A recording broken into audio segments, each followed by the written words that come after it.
안녕하세요. 현희씨의 달콤한 C 프로그램입니다. 오늘은 구조체 배열과 포인터 관계에 대해서 알아보도록 하겠습니다. 여기 보시면요. 구조체가 하나 있는데 스코어 타입의 멤버 KOR, ENG, MAT, 토탈을 가진 이런 스코어 구조체가 하나 있습니다. 그러면 이 스코어 구조체의 배열을 한번 선언해 보도록 할 건데요. 스코어 타입의 배열을 S라는 이름으로 제가 3개를 선언하도록 하겠습니다. 그러면 스코어 타입의 S라는 메모리가 이렇게 3개가 할당이 되는데요. 배열이니까 첫 번째 변수는 S0, 두 번째 변수는 S1, 세 번째 변수는 S2가 되는데요. 이 S0, S1, S2는 스코어 타입이기 때문에 멤버를 KOR을 가지고 있고 ENG를 가지고 있고 MAT를 가지고 있고 토탈을 가지고 있고요.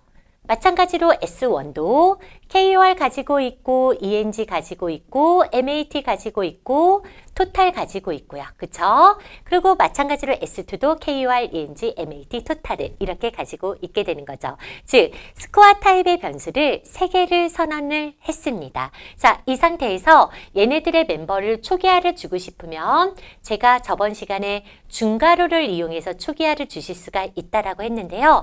초기화를 주고 싶은 member가 몇 개죠? 3개죠? 그러면 각각의 그룹별로 초기화를 주실 수가 있게 되는데요. 첫 번째 변수 초기화, 콜마, 두 번째 변수 초기화, 컴마, 세 번째 변수 이렇게 초기화가 들어갈 수가 있고요. 예를 들어 제가 첫 번째 변수에는 70을 준다라고 해보고 두 번째 변수는 80을 준다라고 해보고요. 세 번째 변수는 90을 준다라고 하게 되면요. 메모리는요. 첫 번째 순서대로요. 70, 70, 70이 들어갑니다. 그런데 여기에서 우리가 첫 번째 변수라는 의미로 중괄호를 주셨죠? 그러면 첫 번째 변수를 주다가 남는 메모리 공간이 생기게 되는데요. 이 남는 메모리 공간은 이렇게 0으로 채워지게 됩니다. 마찬가지로 두 번째 변수에는 80이라는 초기값을 주게 되죠? 그러면 80이라는 초기값을 주고 남는 메모리 공간은 0으로 채워지고요. 세 번째 변수도 우리가 중괄호로 첫 번째 변수, 두 번째 변수, 세 번째 변수라고 이렇게 중괄호로 구분을 지어줬거든요. 그럼 여기에 90이 들어가는 게 아니라 여기에 90이 들어가고요. 나머지 빈 는 0으로 채워지게 되는 겁니다. 자, 이렇게 해서 우리가 구조체 배열을 하나 선언을 해봤는데요. 그러면 이제 스코어 타입의 포인터도 하나 선언을 해보겠습니다. 스코어 타입의 포인터를 P라고 선언을 해볼 건데요. 이 P는 몇 바이트일까요? 8바이트죠. 주소를 저장하는 변수 포인터는 무조건 8바이트라 그랬는데요. P는 스코어 타입인 이유는 P를 1 증가할 때 16바이트, 그러니까 요 메모리만큼을 점프해야 되는 포인터였기 때문에 포인터를 스코어 타입으로 줬고요. 포인터가 인트든 더블이든 스코어든 상관없이 포인터 변수는 64비트 시스템에서 무조건 몇 바이트다? 8바이트다 라고 했습니다. 자, 그러면 포인터 변수가 이렇게 8바이트가 할당이 되어지는 거죠. 자, 그러면 여기에 S라는 배열이 있고 이 S라는 배열과 포인터가 있는 상황인데요. 우리가 시연회에서 중요하게 여겨지는 개념 한 가지, 배열의 이름. 요 S라는 배열의 이름은 그 배열의 뭐를 말한다 그랬죠? 주소를 말한다 그랬죠? 그러면 S라는 요 배열의 이름은 이 배열의 주소를 말하게 되니까 P에게 배열의 주소 S를 대입하는 게 가능하죠. 왜냐하면 S도 스코어 타입, P도 스코어 타입이니까 S의 주소, 그러니까 배열의 주소를 P에다 저장하는 게 가능한데요. 그 이유는 S라고 하는 건 결국 어떤 주소값이랑 같냐면 S 역번째 변수의 주소값이랑 같기 때문에 우리가 S를 준다는 건 첫 번째 변수의 주소를 P에게 주는 거고요. P가 S를 포인트하는 역할이 되는 겁니다. 자, 맞죠? 자, 그러면 여기 주소가 지금 P죠.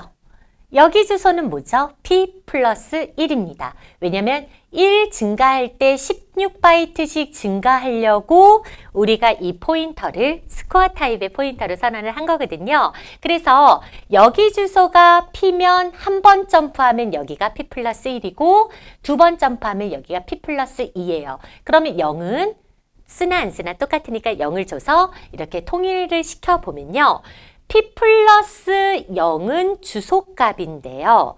P 플러스 0이 가리키는 토탈이라는 건 결국은 이 변수, 토탈 변수를 말한다 그랬죠. 즉 제가 저번 시간에 뭐라고 했냐면 포인터로 멤버에 접근을 할 때는 점이 아니라 화살표로 접근을 해줘야 된다 그랬는데 P 0번째가 가리키는 토탈 이렇게 접근을 해주셔야 되죠. 그 말은 뭐냐면 원래는 이 토탈에 접근을 할 때 배열로 접근을 한다라고 하면 이 첫 번째 변수 이름이 뭐죠?